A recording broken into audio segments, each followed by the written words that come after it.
दोस्तों, हमारी ज़िंदगी में कुछ ऐसे भी वाक़यात रुनुमा होते हैं जिनका बज़ाहिर तो हकीकत के साथ कोई ताल्लुकात नहीं होता, लेकिन असल में वो हकीकत का दूसरा पहलू होते हैं। आज हम आपको एक लड़के के बारे में बताएंगे जो कब्रिस्तान की तरफ से गोश्त लेकर गुजर रहा था और तभी उसके साथ कुछ ऐसा हो गया जिसे सुनकर आप हैरान रह जाएंगे।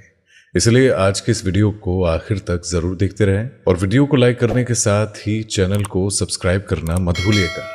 तो चलिए देखते हैं ये वीडियो। दोस्तों, ये वाकया जिन भाई के साथ पेश आया है उनका नाम असद है।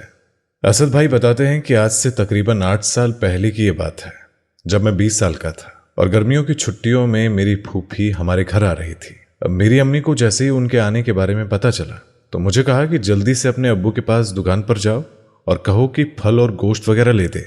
अम्मी ने मुझे ये भी कहा कि तुम कब्रिस्तान वाले रास्ते से जल्दी पहुंच जाओगे और हाँ, वापसी पर शाम होने लगे तो कब्रिस्तान वाले रास्ते से मत आना। मैंने कहा कि अम्मी, आप शाम होने पर हमेशा कब्रिस्तान वाले रास्ते से आने से क्यों रोकती है?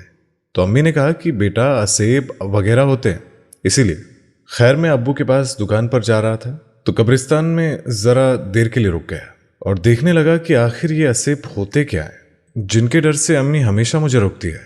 लेकिन उधर सुनसान थी और मुझे कुछ नजर नहीं आया। इसके बाद मैं अब्बू के पास पहुंचा और कहने लगा कि अब्बू, फूफी आ रही है। अम्मी ने कहा है कि फल और गोश्त वगैरह लेते। अब्बू ने मेरी ये बात सुनते ही फौरन मुलाजिम को पैसे देते हुए सामान की लिस्ट उसके हाथ में थमा दी और काफी देर बाद हमारा मुलाजिम सामान लेकर आ गया। अब्बू ने मुझे सौदा थमाते हुए कहा कि बेटा, कब्रिस्तान वाले रास्ते से वापस मत जाना। मैंने अब्बू से पूछा कि कब्रिस्तान वाले रास्ते से क्या होगा? तो अब्बू कहने लगे कि बेटा, तो कहीं डर ना जाओ, इसलिए मैं मना कर रहा हूं। अब्बू के पास उस वक्त उनके एक करीबी दोस्त बैठे हुए थे। अब्बू की बात पर वो हंसते हुए बोले, भाई बरखुरदार, तुम्हारा शेर जवान है और फिर इसका नाम भी शेरों वाला है, भला इसे आसिफ क्या कहेंगे? अब्बू ने उनसे कहा कि यार, मेरा इकलौता ही बेटा है और अपनी तरफ से तो एहतियात जरूरी होती है ना। और फिर अब्बू ने मुझे कहा कि असद बेटा, जल्दी से घर पहुंचो। इसके बाद मैं घर की तरफ चल दिया और जब मैं दुकान से चला तो दिल में ख्याल आया कि आज क्यों ना उस चीज का दीदार कर लिया जाए जिसकी वजह से अम्मी मुझे कब्रिस्तान वाले रास्ते से आने के लिए मना करती है। और बस फिर क्या था, मैं कब्रिस्तान की तरफ चल पड़ा। कब्रिस्तान वाले रास्ते से घर पहुंचने में 7 से 8 मिनट लगते थे, जबकि दूसरे रास्ते से 20 मिनट लगते थे। जब मैं कब्रिस्तान वाले रास्ते पर पहुंचा तो एक बार फिर आसिफ वगैरह का जायजा लेने के लिए वहां खड़ा हो गया। इधर उधर गौर से देखा तो हर तरफ सुनसान थी। मैं जोर से हंसा और घर की तरफ चलने लगा। अभी मैं जाने ही वाला था और मेरे दिल में ख्याल आया कि एक बार फिर से देख लिया जाए कि क्या पता कोई आसिफ वगैरह मुझे नजर आ जाए। और फिर पीछे पलट कर देखा, लेकिन पहले की तरह ही सन्नाटा था। मेरे अलावा वहां कोई भी नहीं था। मैं दिल ही दिल में बड़ा खुश था और सोच रहा था कि घर जाकर अम्मी को बताऊंगा मैं कब्रिस्तान वाले रास्ते से गया भी और वापस भी उसी रास्ते से आया हूं, और वो भी गोश्त लेकर। मैं ये सोचते हुए घर में दाखिल हुआ और अम्मी को आवाज दी कि अम्मी जान, आप कहाँ हैं? अम्मी के जवाब से पता चला कि वो किचन में है। मैं किचन में दाखिल हुआ और अम्मी को सौदा देते हुए कहा कि अम्मी, मैं अभी कब्रिस्तान वाले रास्ते से आया हूं और वो भी अकेला। आपने तो मुझे हमेशा ही बुद्धू बनाया है कि जिन, भूत और आसेब होते हैं। ये सुनकर अम्मी ने मेरी बात काटते हुए कहा, अच्छा, बाकी बातें बाद में सुनाना, पहले गोश्त लेकर आए हो या नहीं, या वो भी वहीं भूल गए? मैंने अम्मी से कहा कि अम्मी, गोश्त तो शॉपर में है। फिर मैं शॉपर चेक करने लगा और इस दौरान मेरा जिस्म कांपना शुरू हो गया। मुझे शदीद पसीना आया और ऐसा महसूस होने लगा कि जैसे मुझे बुखार हो रहा है। और फिर मैं उसके बाद सहन में पड़ी चारपाई पर गिर पड़ा और जब मेरी आंखें खुली तो मैंने खुद को किसी बाबा जी के आस्थाने पर पाया। मेरा सर अम्मी और पांव अब्बू की गोद में थे।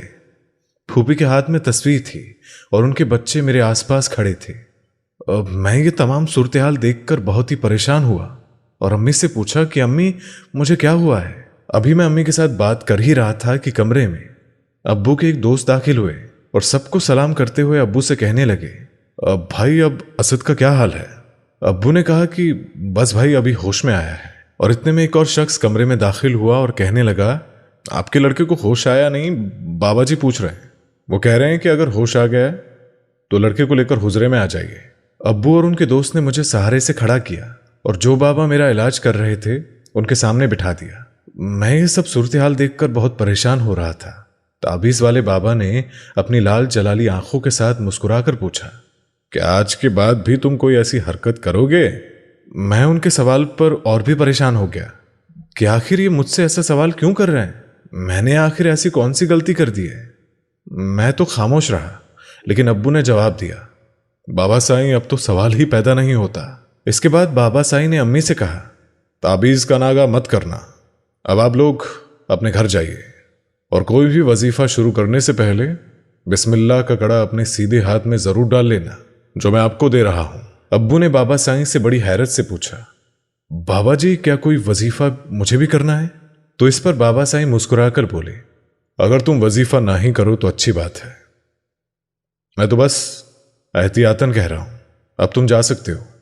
जब हम लोग घर पहुंचे तो मैंने अम्मी से पूछा कि अम्मी ये सब क्या चल रहा है?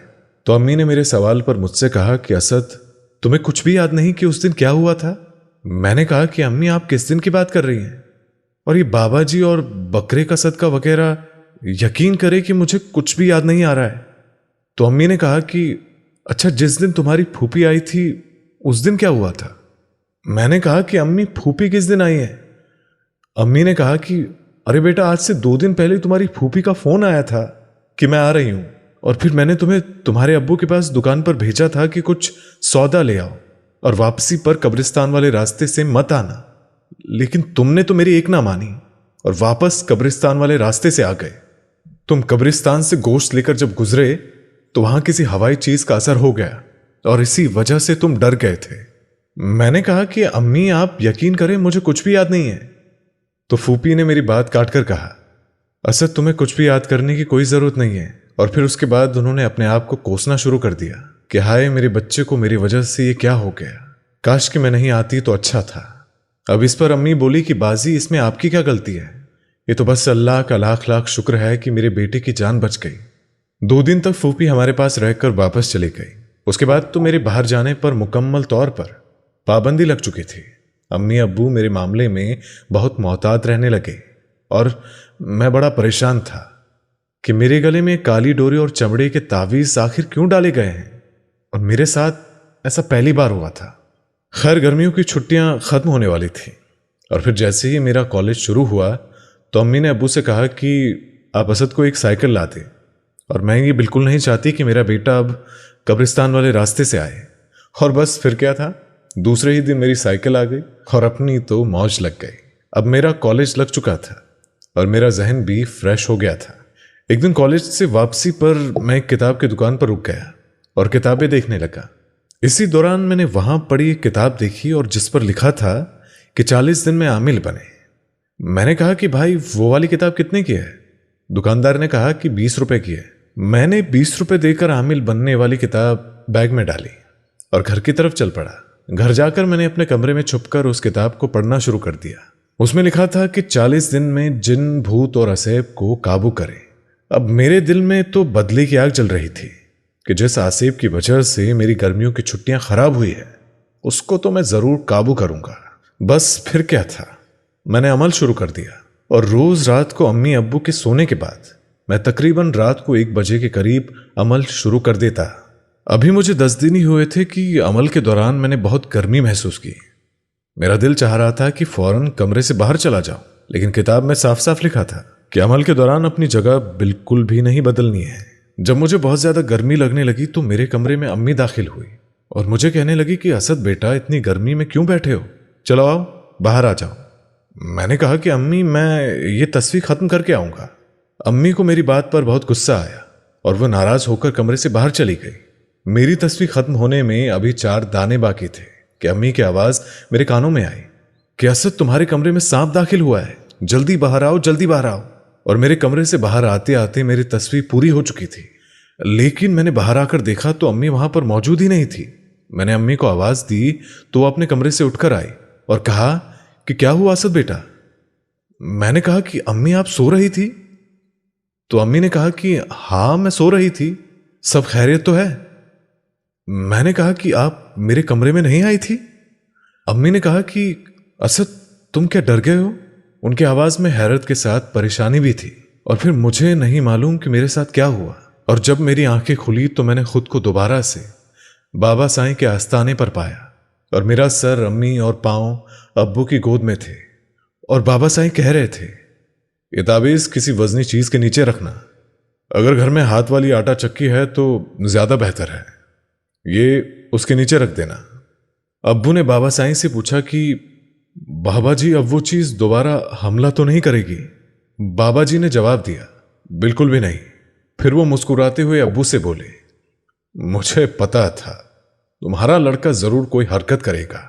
ये तो शुक्र है कि तुम्हारे लड़के ने बिस्मिल्लाह का कड़ा पहना था, नहीं तो ये पागल हो जाता या फिर कोई बड़ा नुकसान भी हो चुका होता। इसके बाद बाबा जी से इजाजत लेकर हम वहां से जाने लगे। अभी हम लोग वहां से निकल रहे थे कि बाबा साईं ने अब्बू से कहा, अब ये ताबीज खोलकर मत देखना कि इसमें क्या है। बाबा जी की इस बात पर अब्बू ने फौरन मेरी तरफ गुस्से से देखा और मैंने आसमान की तरफ देखकर अल्लाह से हर मुसीबत से आजाद रहने की दुआ मांगी। और इसके बाद दिल में पक्का इरादा कर लिया था कि आ बैल मुझे मार वाली मिसाल के जैसे आ असेब आ बली वाली गलती कभी नहीं करूंगा। उसके बाद असद कहता है कि हम घर आ गए और मैंने इस तरह की कोई भी हरकत ना करने का इरादा कर लिया था। तो दोस्तों, ये थी आज की वीडियो और आज की वीडियो में बस इतना ही। मिलेंगे आपसे अगली वीडियो में, तब तक के लिए अस्सलाम वालेकुम, खुदा हाफिज।